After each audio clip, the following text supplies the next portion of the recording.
is my son's house, and I know the best food for my son. If you know you can't act the way I want, you can leave this marriage. There are girls everywhere. The day my mother-in-law moved her boxes into my living room, she looked around my home like a woman inspecting a property she had already decided to buy. Not rent, buy.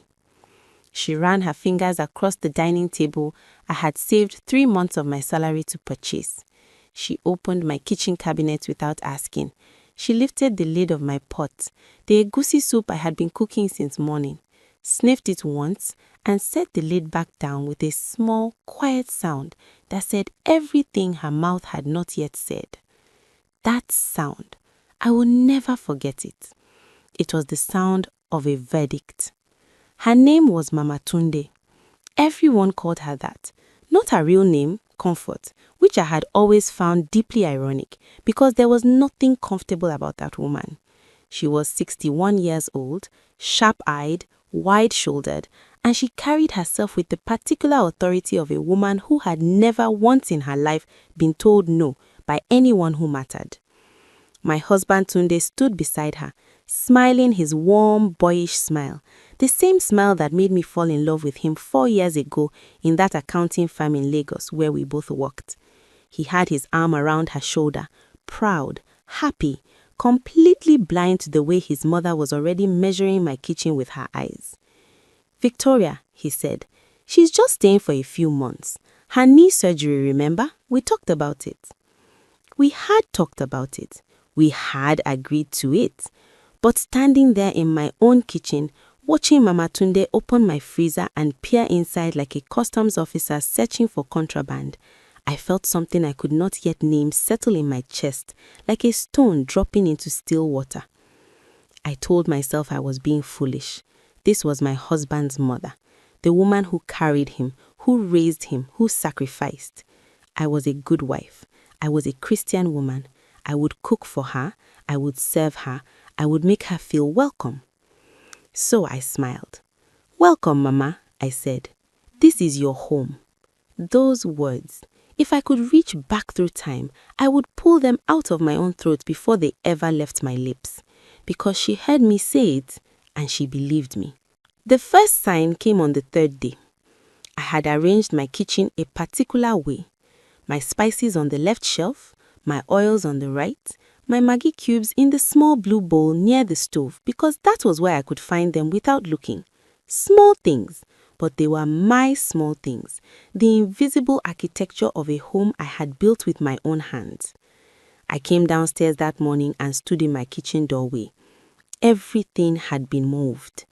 The spices were now above the stove, the oils were in the cabinet below, my blue bowl was gone. I found it later in the bathroom, holding bar soap. Mama Tunde was sitting at my dining table eating the rest of my egusi soup from the night before, the one she had sniffed and said nothing about. She looked up at me with completely calm eyes. "I reorganized," she said. "The old arrangement made no sense. A proper kitchen should have the oils near the heat." I stood very still. Every cell in my body understood that this was a test, that how I responded in this moment would set the temperature of everything that followed. I took a breath. "Okay, Mama," I said. "Thank you." She nodded, satisfied, and returned to her soup. And I stood there in my reorganized kitchen, in my rearranged home, and I understood, too late, too quietly, that I had just failed the test. Because the correct answer was not "thank you." The correct answer was, "This is my kitchen." But I didn't say it. And so the slow, quiet war began. By the 2nd week, Mama Tunde had opinions about everything. My cooking was too sweet. She told Tunde this at dinner, not me, as though I was a kitchen staff whose performance was being reviewed by management. She said my jollof rice lacked depth. She said my fried plantain was too soft. She said I used too much oil. Tunde, my husband, my partner, the man who had eaten my cooking for 3 years of marriage and never once complained, that man nodded along. "She has a point, Vicky," he said one evening, not looking up from his phone. "My mother's jollof rice has this smoky flavor. You should ask her how she does it." I was standing at the sink washing dishes. My back was to him. Good thing too, because he would have seen my face. Ask her how she does it. I gripped the edge of the sink. The water was running over my hands, warm, then hot, but I barely felt it. Sure, I said, I'll ask her. I did not ask her. What I did instead was wake up every morning and pour everything I had into that home. I cooked, I cleaned, I arranged. I made sure Tunde's shirts were ironed, his lunches packed, his evening meals ready.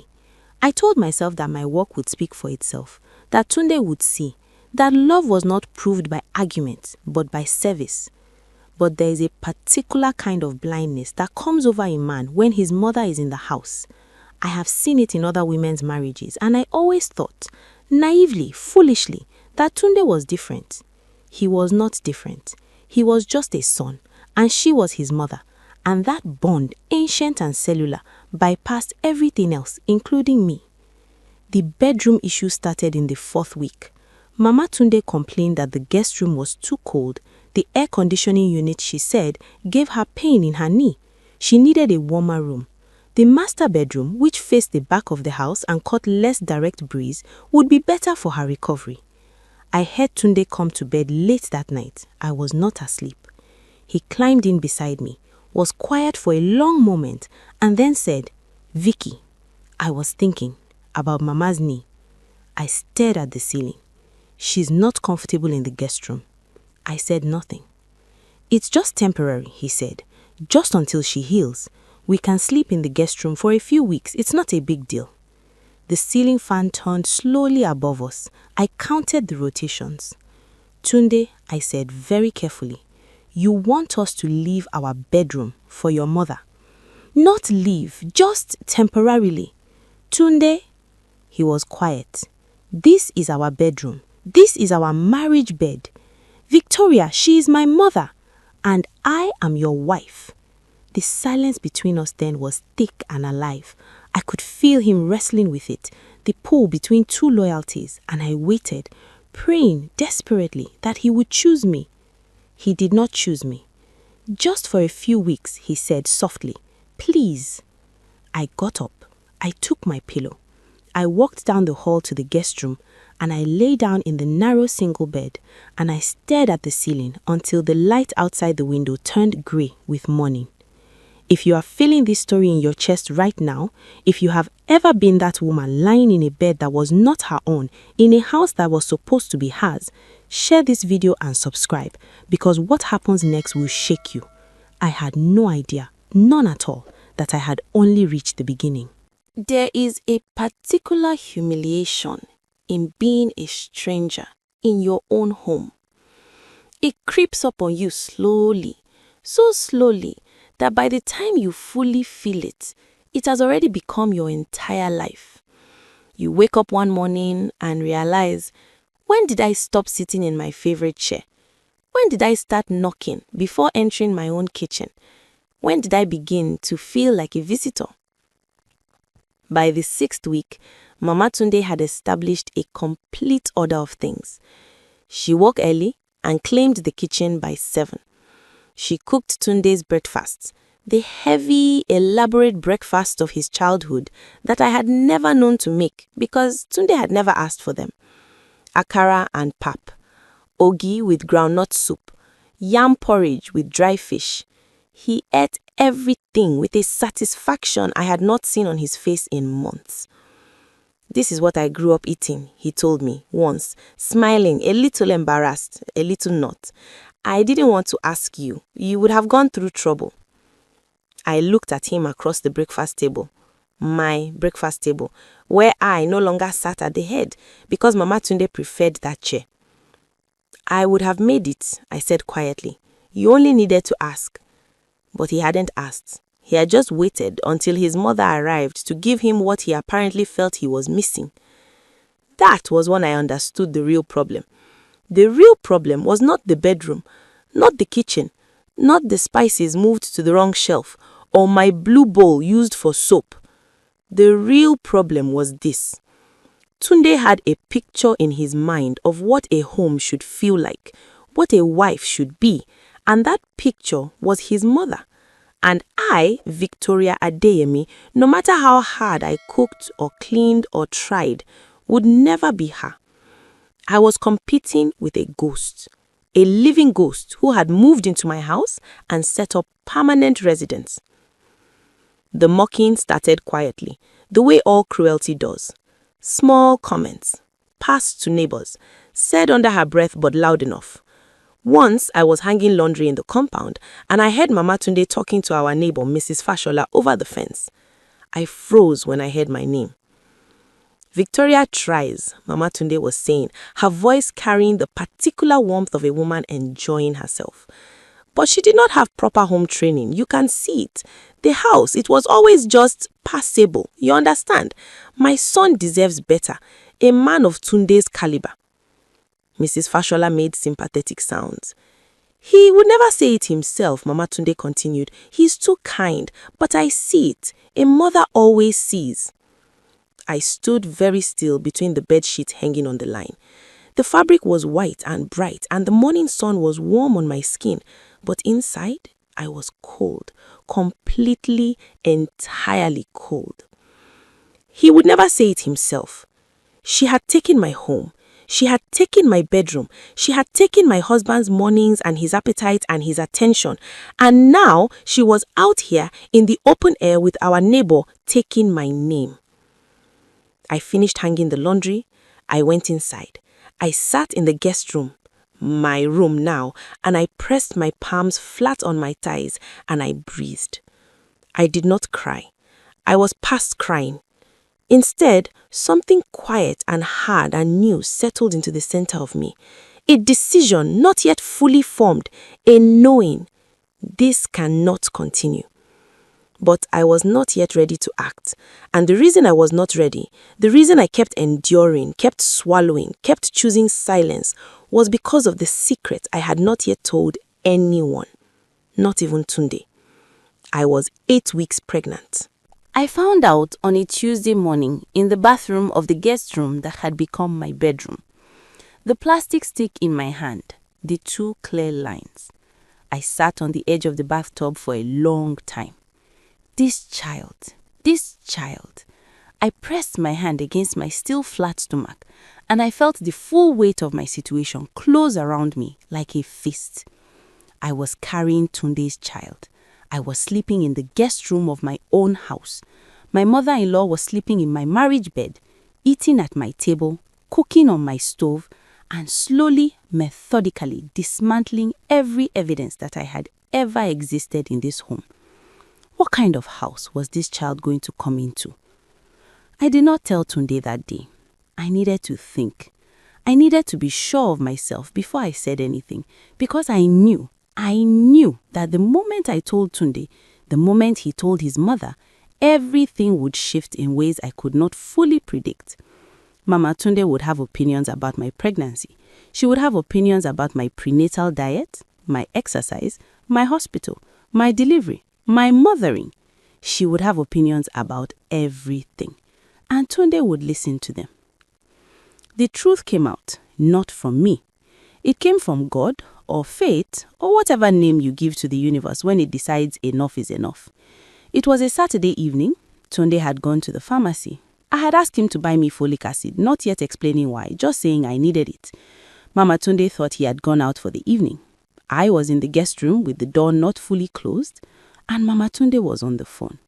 She was speaking in Yoruba, fast and comfortable, the way people speak when they are sure no one is listening. I understood every word. My Yoruba was better than she knew. She had never thought to ask. The girl is still here, but not for long. I have been patient. I have been strategic. Tunde is already frustrated with her. I can see it. A few more weeks and he will see what I have been seeing from the beginning. She's not the right woman for my son. She's too proud, too independent. That kind of woman will never give a man peace. A pause. The other person speaking. The pregnancy, Mama Tunde said. I stopped breathing.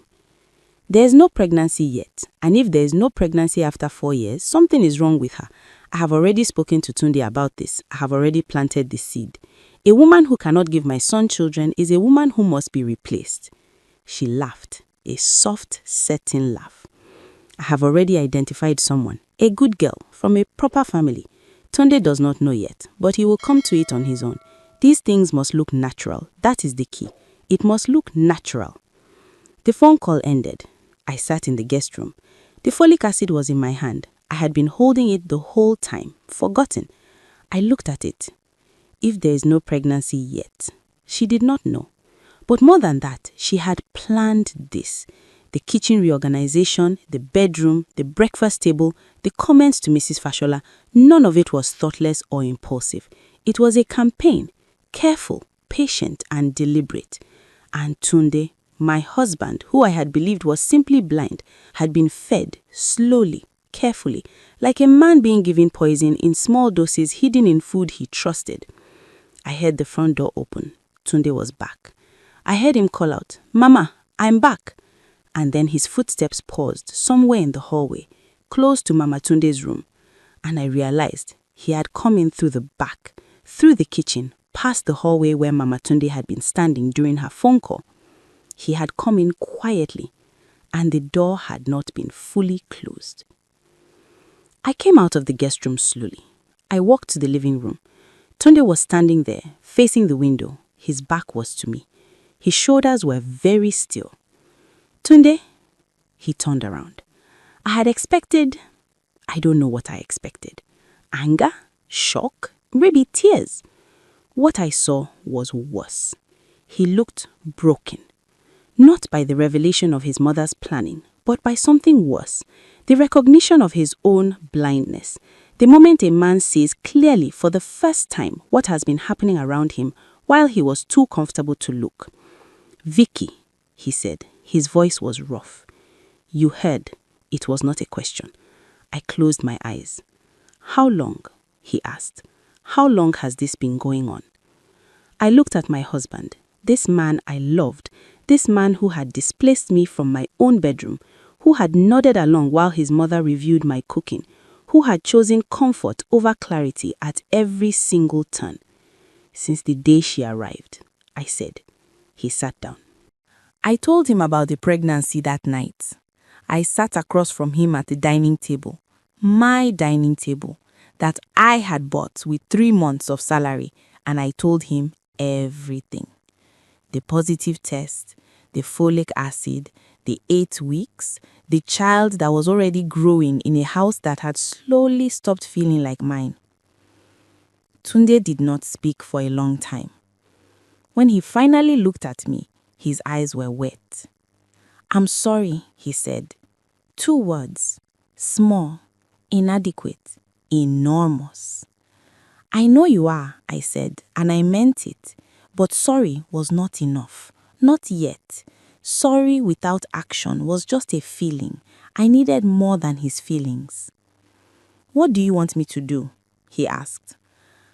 "I want to sleep in my bedroom tonight," I said.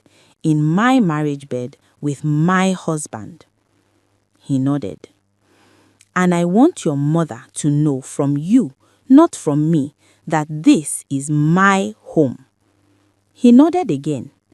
"And then," I said, "we need to talk about what comes next." He did not speak to her that night. I did not push. I had waited this long. I could wait one more day. The confrontation came the next afternoon, and it did not happen the way I had planned. Mama Tunde had invited 3 women from the neighborhood, Mrs. Fashola, 2 others I recognized from church, for what she described as a small visit. I came downstairs to find them arranged comfortably in my living room, eating the puff-puff Mama Tunde had fried in my kitchen, drinking zobo served in my good glasses. Mama Tunde sat at the center of the gathering, like a queen receiving her court. She looked up when I entered and said with a small, satisfied smile, "Victoria, come and greet our guests." Our guests. In the fraction of a second that followed, I made a decision. I was done being quiet. I smiled, a real, calm, deliberate smile.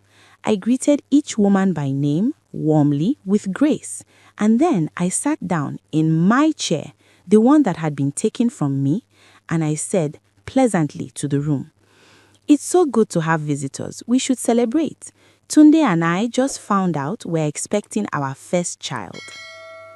The room erupted in joy. The women exclaimed, congratulated, reached for my hands. I watched Mama Tunde's face. She had not known, and now she was surrounded by witnesses, and the smile she produced was the most difficult thing I had ever watched a human face do. A smile assembled from the ruins of a plan that had just collapsed completely in public. A baby, Mrs. Fashola said. Mama Tunde, you will be a grandmother. Yes, Mama Tunde said, her voice tight and careful. God is good. He is, I agreed, still smiling. Tunde spoke to his mother the following morning. I did not hear all of it. I was in our bedroom, where I had slept the night before, with my husband beside me, and the familiar smell of our sheets and the slow turn of our ceiling fan above us. But I heard enough. I heard Tunde's voice, firm, quiet, the voice of a man who had finally found the ground beneath his feet. I heard Mama Tunde's protests. I heard the moment her voice broke when she understood that this conversation was ending differently from all the conversations that had come before it. She stayed another 2 weeks. Those 2 weeks were not easy. She was cold toward me, and I was civil toward her, and Tunde walked carefully between us like a man navigating a road he had damaged himself. The morning she left, she stood in the living room with her boxes and her traveling bag. She looked around the house one more time, that same sweeping look she had given it the day she arrived. But this time, something in the look was different. This time, she knew it wasn't hers. She looked at me last, a long, complicated look that I could not entirely read. There was something in it that might have been respect, the reluctant acknowledgement of a woman who had underestimated another woman and lost. Take care of my son, she said. I always have, I replied. She left. I closed the front door. I stood in the quiet of my house, smelling of the morning, sunlight coming through the curtains I had chosen, furniture arranged the way I preferred it, my blue bowl back in the kitchen near the stove where it belonged. Tunde came up behind me and put his arms around me. His hands spread gently across my stomach. I'm sorry, he said again. Third time, but this time it landed differently because this time the house around us looked like mine again. I know, I said. I should have seen it. Yes, I said, you should have. I'll spend a long time making it right. I leaned back against him. Outside, through the window, I could see the compound, the gate, the street, an ordinary Saturday in Lagos. Ordinary and mine. Start now, I said. He held me tighter. The child in my stomach was 8 weeks old. The house was ours again. The bedroom was ours again. The kitchen and the dining table and the good glasses and the blue bowl, all ours again. I had not fought loudly. I had not screamed or broken things or issued ultimatums in anger. I had endured and watched and waited and chosen my moment. And when the moment came, I had simply told the truth. That is sometimes all a woman needs to do. Tell the truth, in public, with a smile on her face and witnesses in the room, and let the house of cards fall on its own.